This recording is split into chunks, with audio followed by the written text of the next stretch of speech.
My name is Barbara Ndubu. I'm the creative director of Oven Secret Limited. I bake novelty wedding cakes and every type of cake you think of.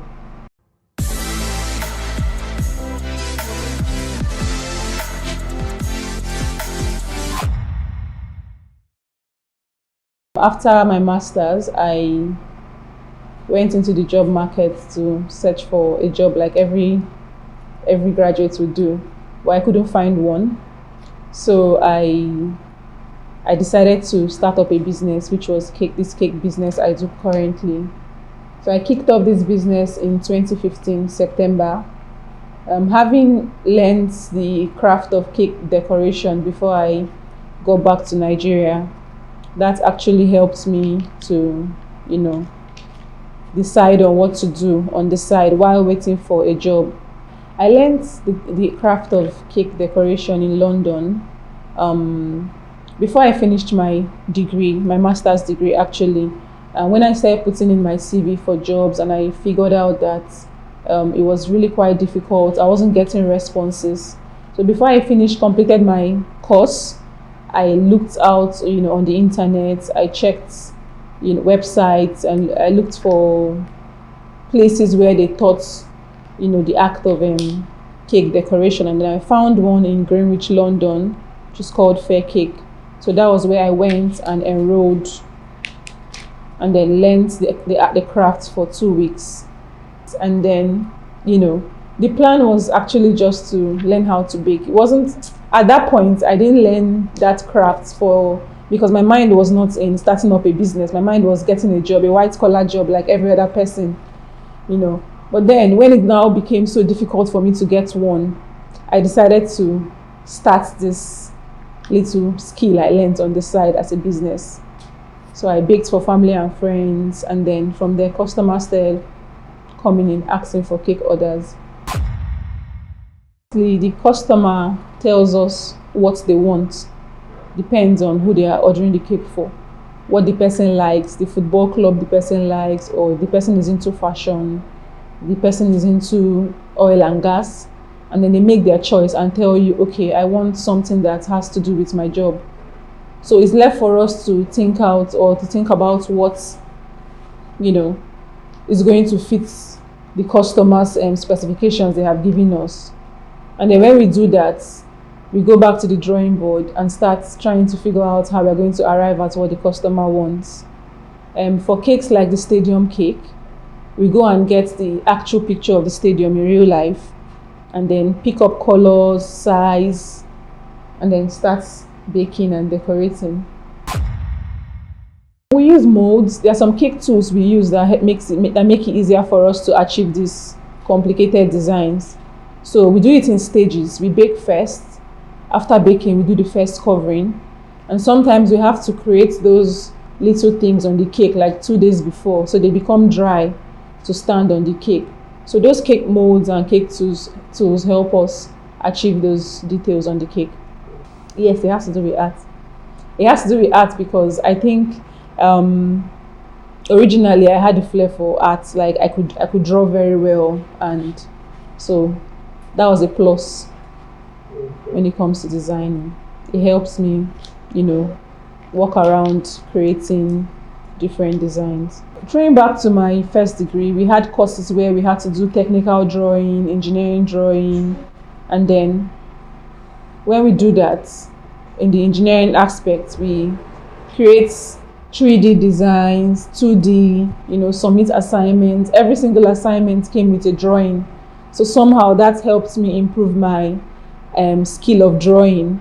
And bringing it to cakes, it also helped in creating beautiful cakes, because in situations where the customer has no idea of what they have to do, you have to start, maybe draw a sketch or draw an idea of what you want to do before you start baking the cakes. Inspiration. I get inspiration from many things. I get inspiration from things I see. I get inspiration from nature, from buildings, walking on the road, you see a can, like, okay, can we actually bake this can in form of a cake? I also get inspirations from other bakers that are very good in the baking industry, both foreign bakers and Nigerian bakers. When I go to their pages, I see their work and say, okay, this is a building cake or is a house cake. Let me see if I can do that. So that's how I get my inspiration, really. There are a whole lot of challenges like human resources, getting staff that could do exactly what I do and then do it very well. Yeah, so that's one of the major challenges I've faced. Secondly is because of the baking industry is so saturated, there are a whole lot of bakers.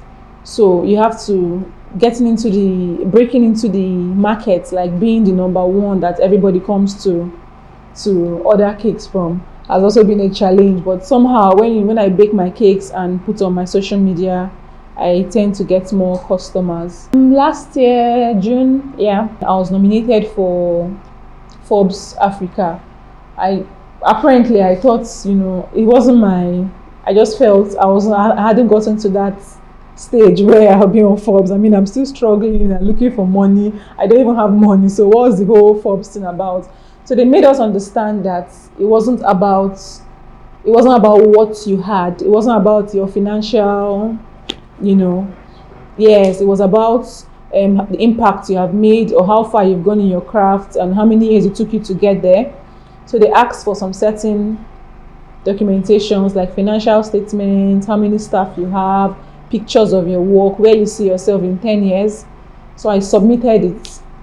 And after I did that, I was picked for stage 2. I got into stage 2 of the screening. And so in the stage 2 of the screening, they also asked us for more things, like we should submit some names of customers that have ordered cakes from us so they could, call them and ask them if what they ordered from us was good. I did that. They asked for our CV because they wanted to know our educational background. I did that. So after we did all that, I was nominated. I was listed on Forbes 30 under 30 Africa. It's not like it's compulsory. It's in my own case, anybody that finishes school wants to work. You won't just want to sit at home doing nothing. So it's not like it's compulsory. If you have a business that you have to do that is going to do well and you're going to grow in that business, fine, you could go for it. If you find a white collar, if I found a white collar job, I won't be baking. Now I would have been working somewhere. So I believe it has to do with what you actually want. But then the most important thing is not settling or not giving up. Like, okay, I can't find a job, fine. You go into the room or stay in your space and get depressed or get frustrated. You have to keep trying out new things. If this doesn't work, you try this until you find something that works out for you. Yeah, presently every celebration has, if there's no cake in a party, it's like there's something missing. House opening, people want cakes. Baby dedication, people want cake. Birthday parties, even banks order cakes for their customers and for their staff. So the demand for cake is really high. That's actually what is helping us, you get. And then people are going past these basic cake designs. Someone wants to order a construction cake, a stadium cake, a house cake. People are moving past that simple round cake that used to be in vogue in the past. So that's actually helping us, get money. I am part of them, but I'm not the only one because other bakers are also, there's a lot of competition out there. When you think you've done something outstanding, the next thing you see somebody else do something, very creative. So there are a whole lot of bakers bringing out this new trend in the industry. Now, every day we grow. Yeah. So there's always something bigger than where you are, and you get even, big established entrepreneurs are still going far and improving and expanding their business. Well, I'm still growing. I'm still a small business. I see myself as a small business owner because there are a lot of things that have to come into play. Expansion, moving to a bigger place, accommodating people that you can train and all that. So I just think the growth is constant. In the beginning, it was rough. It wasn't so much. You understand? The struggle was, I wasn't even based in Lagos. I was based in Port Harcourt. That was where I started my cake business. But somehow it wasn't moving for me in Port Harcourt, and I was still living with my parents. And then I was getting more cake orders from Lagos while I was in Port Harcourt. However, customers refused to accept that, okay, can I send your cake from Port Harcourt to Lagos? So I said to myself, what's the point of staying in Port Harcourt when I have people in Lagos waiting for me, asking for cake? And then so I relocated in 2016 to Lagos. And since I came to Lagos, it's been very, the amount of customers I get has greatly increased. Year after year, the more I improve myself, the more people get fascinated about my work, the more they order the cakes. And then also referrals as well. When I bake cake for this customer, people attend the birthday parties, and then next thing, they take my contact details from my cake and call for more cakes. Okay, this right here is part of an achievement. I mean, not everyone gets to have people walk into their, bakery to get interviewed. I've also been featured on some newspaper publications. I've been featured on Forbes. I made it to the Forbes 30 under 30 Africa list. I've been, recognized by Nigerian Bakers Association. So that's about it. My projection. In 10 years' time or in 5 years' time, I see myself as, I see my business rather, not myself, as one of the most sought after bakeries in Nigeria.